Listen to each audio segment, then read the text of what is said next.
د خوست ولایت ترافیکو مدیریت له لوري د ښار ګڼې ګوڼې کمولو او نقلیه وسایطو په خپل مسیر په منظم ډول تګ په موخه د ښار په مختلفو څلورلارو او جادو کې ترافیکي نښې یا موانع ولګولې. د ترافیکو ریاست مسؤلینو په وینا د ښار په هغو څلورلارو او جادو کې چې دوه طرفه نقلیه وسایطو به تګ راتګ کولو او ګڼه ګوڼه به یې رامنځته کړې وه، د یادو ترافیکي نښو یا موانعو د لګولو چارې پیل کړي چې اړتیا ته په کتو به دغه پروسه د ښار نورو برخو ته هم وغځوي. دوی همدارنګه د یادو نښو لګولو په اړه وویل د یو عدد محروتي لګولو باندې 1100 افغانۍ لګښت راغلی چې د یادې پروسې بشپړېدو وروسته به یې ټول لګښت معلوم شي.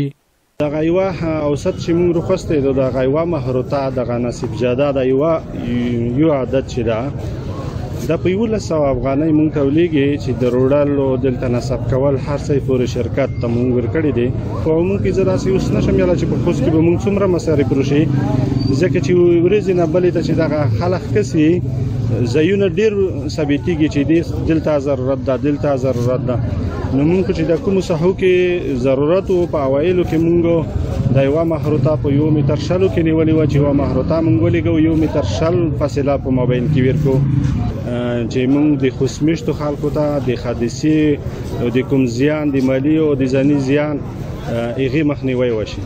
بل لور د ښار اوسېدونکي د یادې پروسې په پیل خوښ وو او زیاتولی چې له دې وړاندې به په دغو څلورلارو او سړکونو کې د نقلیه وسایطو په خپل مسیر د نه تګ له امله به وخت ناوخته ګڼه ګوڼه رامنځته کېده چې ورځنیو چارو ته په وخت رسېدو کې به له ستونزو سره مخامخ ول. اوس الحمدلله لکه څرنګه تاسو وینئ دا